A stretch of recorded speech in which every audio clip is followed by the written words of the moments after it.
So PlayStation just released your PlayStation State of Play February 2026 live stream, and there are quite a number of banger announcements here and there. I'd say it's a good one. I mean, there's a God of War Sons of Sparta 2D action game that's a prequel of God of War. There's going to be a God of War remake coming up, a God of War trilogy remake with T.C. Carson going to be reprising his role as Kratos. The Sons of Sparta game, that's actually out right now. It's a 2D game. It's a prequel to the first God of War. Like, we're talking about the first PS2 God of War when Kratos and Deimos, the brother, were kids learning to be Spartans. That should be fun to watch. That should be fun to play later as well during the weekend. We got a lot more stuff coming up that just announced. Legacy of Kain Defiance, that's a remaster of that. And the new Legacy of Kain Ascendance video game. That's a 2D title that's coming out on March. It's going to recap Raziel, Kain's story, as well as a new vampire coming into play. It's from the cutscenes and gameplay itself, it's going to recap all probably Blood Omen, Soul Reaver 1, 2, Blood Omen 2, Revised or whatnot. I don't know if they're going to bring in part 2.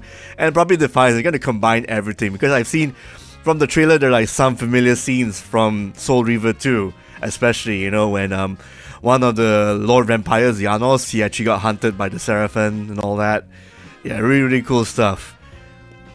Let's see, what else noteworthy? Yes, there's going to be a new Castlevania game coming out in 2026.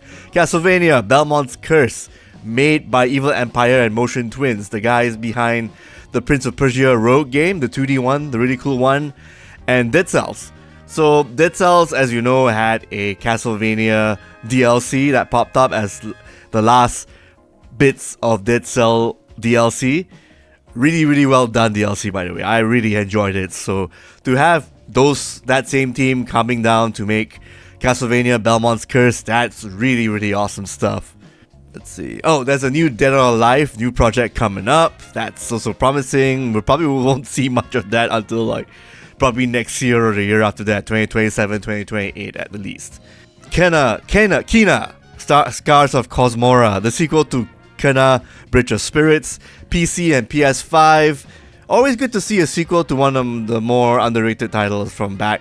I believe this is pre-pandemic. I think it's like 2020, 2019, 2020, 2021, I forgot, but it was a while back. Bridge of Spirits was a while back for PC and PS5. And I remember it being an Epic Games exclusive before it came out on Steam a year later. So good to see a sequel. It's going to be a follow-up. No, none of those black goop creatures popping up. But now you have like a big spirit dog popping up and helping you out while Kena does the fighting and stuff. That's very promising too.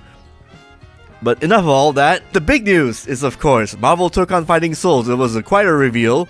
It was a release date reveal. Yes, the game is coming out for PC and PS5 on August 6, 2026.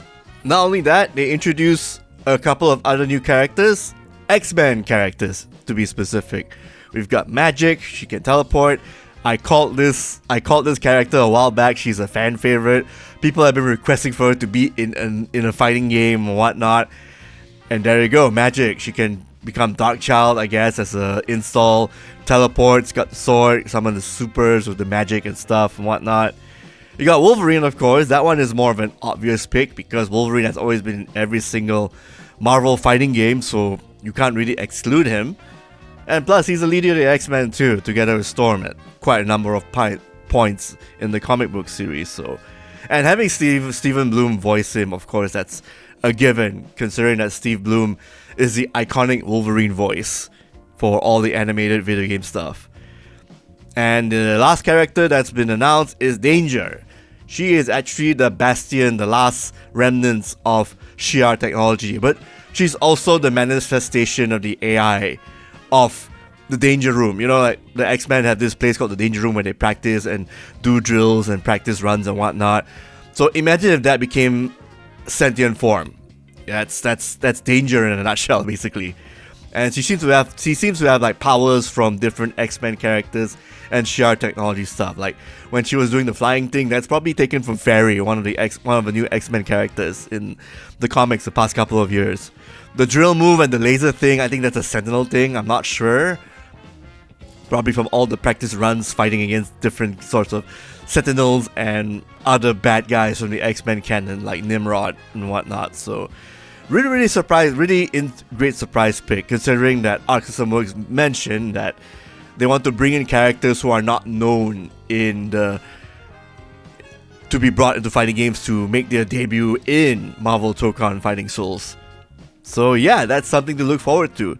They've announced earlier on the Steam pages that there's going to be 20 characters at launch and then 4 more post-launch. So that's 24 characters we can probably guess or whatnot who's going to be making teams and all that.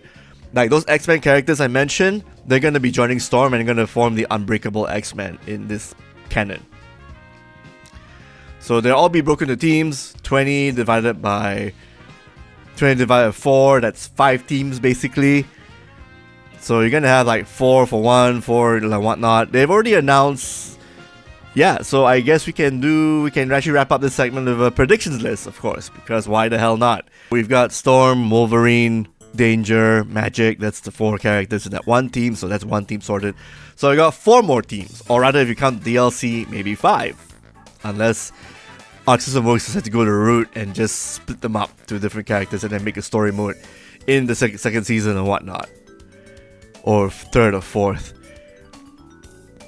So who will be the remaining characters? So let's just list down the ones who are in the game. We've got Iron Man, Captain America, Ms. Marvel, Spider-Man, Peter Parker, the 4 X-Men I mentioned, Ghost Rider, Star-Lord, Doctor Doom, and I think that's about it. Yeah, that's quite a number. So that's like 1, 2, 3, 4, 5, 6, 7, 8, 9, 10, 11. That's 11 characters. So there's actually 9 more, and 9 of these characters will fill up the slots to make the teams who are going to be related to the ones in the current pick. So X-Men's out, of course. That's already sorted. So we'll go by popularity. So Avengers, that's going to be one major pick right there. So you got Iron Man, Captain America. That's a given. Avengers team is already a given. The movies have been out. Those characters have been representing the MCU universe, and of course in the comics, they've always been a staple. Captain America mostly. Kamala Khan has been in an Avenger quite a bit. Young Avengers, the current Avengers. I mean, she was in Inhumans, but people don't give a shit about Inhumans anymore. She's an X-Men now. I guess everyone's all turned to mutants because of the whole comic rebranding thing, kicking out the Inhumans in favor of the X-Men and whatnot. A Marvel misstep in past histories and whatnot. So yeah, to form the Avengers team, we've got Iron Man, Captain America, Ms. Marvel, of course, and the last slot. I've noticed in the current 11 character roster, we are lacking grapplers and big boys, basically. So I'm gonna put in the Hulk. He's a popular character. He's been in many fighting games, and you need a grappler, basically. So Hulk, or maybe She-Hulk, will be part of this roster.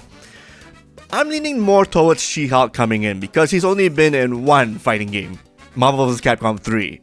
So either they have a Bruce Banner coming in, or they have Jennifer Walters coming in. Either one or the other, that character has to be in a grappler, brawler kind of position. You gotta have the Green Giant in the game, 100%. As for Spider-Man, now I'm gonna go on a limb here because of how popular the Spider-Verse movies have been for Sony side and Marvel side. You're gonna put in Spider-Man, he's gonna have his own team, 100%.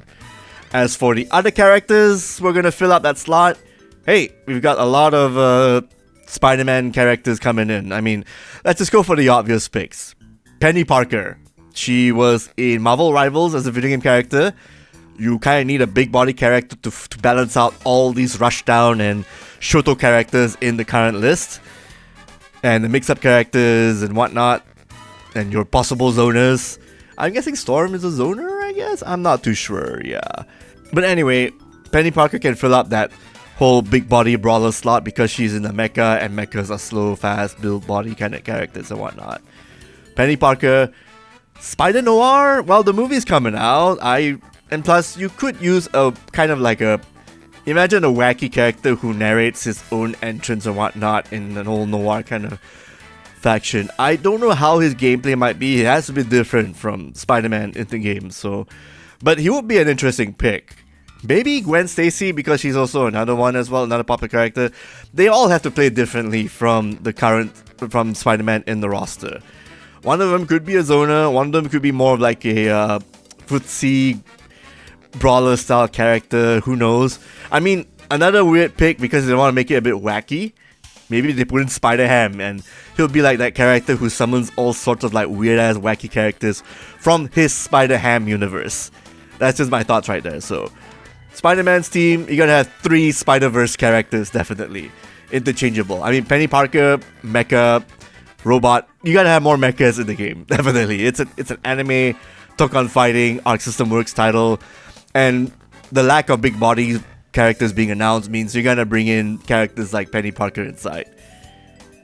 Spider Noir, that's a maybe. Or Gwen Stacy, one or the other. Maybe someone, you gotta add in that whole other mirror Spider-Man kind of character who might play same but different, kind of similar kind of fighting. But in terms of popularity and whatnot, I think Gwen Stacy will have to be in this game. Gwen Stacy Spider-Woman has to be in. But for the wackiness factor, yeah, probably Spider-Ham. I'm guessing, yeah, again, I'm going to leave this part as the Spider-Verse team. There's going to be a Spider-Verse team, definitely. Just to capitalize on Spider-Man stuff happening in the future or whatnot. And just brand stuff, basically. I mean, as for my own personal pick, I don't know. Because I'm cool with the current one right now, but I'm just going to roll the punches. I mean, I got Magic already. She's probably going to be my main, so just characters I want to put in. Now, with the inclusion of Ghost Rider, we are definitely getting a Midnight Suns team. Or maybe a Guardians Galaxy because there's Ghost Rider, but this is the Robbie Reyes Ghost Rider. This is the one, the Mexican guy with his family, and then he got the power of hell on his side. The spirit of vengeance, basically, but now he drives a car and uses it to do good. A more selfless Ghost Rider than Johnny Blaze. So, Robbie Reyes, part of Midnight Suns, and the other 3 characters in that team will be Midnight Suns characters. So, yes, Blade will be in the game, that's for sure. How he will play? Maybe as a Shoto character, throwing the little tripwire shit. Got the sword attacks. Maybe he teleports? I'm not sure, but Blade is a super fast day-walking vampire guy. He knows his shit. Maybe they could do a whole Konsu hybrid thing, who knows, like they did for Marvel Zombies on Disney+, but again, having Blade inside is a given already. He is also a much requested character. People like Blade since the Fox movie came out back in the day. Wesley Snipes, and then you got supposedly had that Blade game coming out from the guys who made the Dishonored title, that studio from under Bethesda, under ZeniMax. But generally, yeah, Blade will have to be a more popular. It has to be a popular pick coming in, and I don't think he's ever been in a fighting game at all, much less other titles. I mean, you've seen him in the Midnight Suns, the game that 2K Games fucked over because of your terrible marketing. Really good, really fun strategy title. Don't know why many people did not play that. Yeah, Blade will have to be in this fighting game as a popular character pick and whatnot. Elsa Bloodstone, she popped up in Marvel Rivals recently, so having her in a fighting game, especially given the fact that this title needs a little bit more zoners coming in, and I believe Bloodstone will fill in that role. She has traps, she has summons, she has guns, a sniper rifle, and a shotgun. She can play kinda like Jill Valentine in MVC2, except less on the rushdown, more on the zoning and the traps and whatnot, and the summonable monsters she can bring up and everything. So Bloodstone has to be, definitely would be a lovely pick, would be a synergized kind of pick in Marvel Tokon Fighting Souls. And to round up that Midnight Suns list, Man-Thing. Man-Thing was part of the team back in the day, so Man-Thing will fill up that big body slot that's been lacking. So we've got Hulk, we've got Penny Parker, and we've got Man-Thing. Man-Thing, he's got the iconic eyes, nose, bushy body and everything. He can be like a Swamp Thing pick, like in Injustice, except for Marvel. And it's nice to see this character making a comeback, especially in anime form. Maybe they'll turn him into a pretty boy when he wins or something, but generally, he's a big, brutish, grappler, big boy. He's a big boy. We need more big boys in Marvel Tokon. And the last team, because we got Star-Lord, I'm gonna guess Star-Lord is gonna be leading this team. And as for picks, this one can be a wild card kind of pick, because I did a bit of research on the Guardians of the Galaxy. They have a very eclectic crew of people coming in, whether it's like space people, the OG team, the one from Dan and Abbott Lanning, that comic book series, the one that made the post-annihilation stuff with Nova and everyone, and a bunch of other weird-ass team picks coming in, with Doctor Doom there. I think he might be part of the Guardians of the Galaxy in this particular universe. Again, an insane pick, but Doctor Doom was part of the Guardians of the Galaxy at one point. I think it was 2021, 2022, I'm not sure. Albeit for a very short span of time. So Star-Lord probably needed him for something, and then Doctor Doom has his own agenda. Doctor Doom is more like, I think he became like a good guy in the later series or whatnot, but maybe this could be like a reformation, transformation thing going on. As for the other two picks, I mean, Gamora would be nice. I actually liked her in Marvel vs. Capcom Infinite. She was a pretty cool character, but she's more of a safe pick. I want to actually put in Mantis too. She can be another type of like empath kind of character. And Mantis has projectiles, and she can do martial arts, karate, space karate, basically. Yeah, she would be an interesting pick in this GOTG team. But I also would like Kitty Pryde. I mean, personally, I would like Agent Venom, or maybe Big Boy Venom, Eddie Brock, being in this team, because Agent Venom was part of this. This could be a different continuity where maybe Eddie Brock decides not to be an asshole for once and do good as a cosmic character joining up Guardians of the Galaxy. Either that or maybe Agent Venom, but fights exactly like a hybrid brawler, big boy kind of character, but not quite. Maybe he can switch styles, who knows? That would be a very interesting way to portray Venom. Like, don't make him like a beginner character, make him like, oh, I can be a fast agile character in the form of Agent Venom, and then it can be a big boy, Eddie Brock, symbiote kind of brutish Venom. Like, you do a switch back and forth, depending on the situation.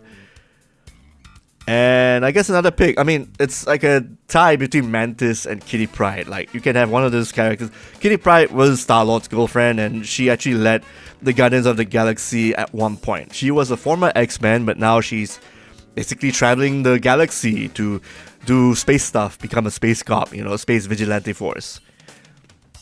Rocket Raccoon would be a safe pick, but if I'm following Arc System's works in bringing in characters who have never been in fighting games but have fighting game translation potential, definitely either Mantis or Kitty Pryde. I'm cool with either picks, but if they fill up the rest of the roster with like Gamora, Kitty Pryde, and Mantis, I'm cool too. And Groot might be in, he might be another big boy character. But for my personal picks, I mean, Doctor Doom is there already, so 2 more slots. I'm gonna go with definitely Venom or Agent Venom or Kitty Pryde. That will be my personal picks, but Mantis would be a shoo-in, but I would hopefully like Kitty Pryde to be in a fighting game. Maybe she was in X-Men Academy, I don't remember, like it's been ages. And if we're talking more like anime style tag team fighters, you don't see characters like Kitty Pryde or Kitty Pryde or even a Mantis popping up in these games, so any one of those would be great. But I'm leaning more towards Kitty Pryde. Yeah, Shadowcat. Yep. Those are my picks for like base characters. So Iron Man, Captain America, Ms. Marvel, Spider-Man, Storm, Wolverine, Magic, Danger, Ghost Rider, RR, Star-Lord, and Doctor Doom. As for the rest of the characters, my personal picks and ones that are most likely going to be added in: Hulk or She-Hulk, Penny Parker, Spider-Man Noir, Gwen Stacy Spider-Woman, Bloodstone, Elsa Bloodstone, Blade, Man-Thing, Venom or Agent Venom, and Kitty Pryde, although most likely it's going to be Mantis. Now for DLC characters, that could be an interesting pick because we've got so many other teams to put in. Fantastic Four would be an obvious pick, that's for sure. Then you've got Defenders. You got, like Punisher. Yeah, Defenders would be another safe pick too. That's for sure. But most importantly, I mean, Defenders. Who else would be? Alpha Force? Alpha Flight? But for my personal kind of pick, I would say X-Force. Because what's missing in this particular roster is a very popular Marvel character. No, I'm not talking about Howard the Duck. Although it's nice to actually see him actually becoming an avatar as a pre-download, like a pre-order DLC kind of deal. So along with Cosmo, the dog. No, I'm obviously talking about Deadpool. Yeah, Deadpool, he's a marketable character in the Marvel Universe. He has to be in the game. But the caveat is PlayStation and Marvel and Arc Systems would like to make a lot of money out of this title. So having Deadpool as DLC, yeah, you're gonna get more people throwing your money at it. And Deadpool is an X-Force. I mean, he will represent a team that has never been in a fighting game before. X-Force. So X-Force is a team that is like the X-Men, but they take deadly measures in continuing the safety and perseverance of mutant kind. So who would be an X-Force? Well, my personal picks would be Psylocke, Cable, and Boom Boom, but I'm guessing Magneto might be part of it. Who knows? Because Magneto is a fan favorite, and I'm guessing a lot of people will want to pay money for a Magneto to be in the game. So, yeah, Deadpool, Magneto, Psylocke, Cable. There we go. X-Force sorted out already. I would love Boom Boom to be in it, but there's actually a lot of other picks that would be worthy for people to pay money for. But in terms of like having characters coming back from the dead or from previous Marvel fighting games, yeah, Deadpool, Psylocke, Cable, and Magneto would be nice picks for people who would be more willing to pay upfront for legacy characters. So there you go. Those are my picks that's my wish list and my predictions for Marvel Tokon Fighting Souls. I will revisit this list later when they have the entire roster announced closer to August 6th, because that's the release date for the game coming out on PC and PS5. I am looking forward to it. And stay tuned for Kakuchu Parade, this channel where we might be doing a lot more Marvel Tokon Fighting Souls content, because we love our fighting games for sure. There are going to be high level plays, that's for sure, for this game, on esports stuff, maybe some content creator stuff and whatnot. And if there are any updates on that, yeah, I will notify you guys and talk about it on our channel. And with that, thanks again for tuning in. If you like this video, do like and subscribe. We post new content every week, so do subscribe, get pinged and everything. And that's it. See you. Bye-bye.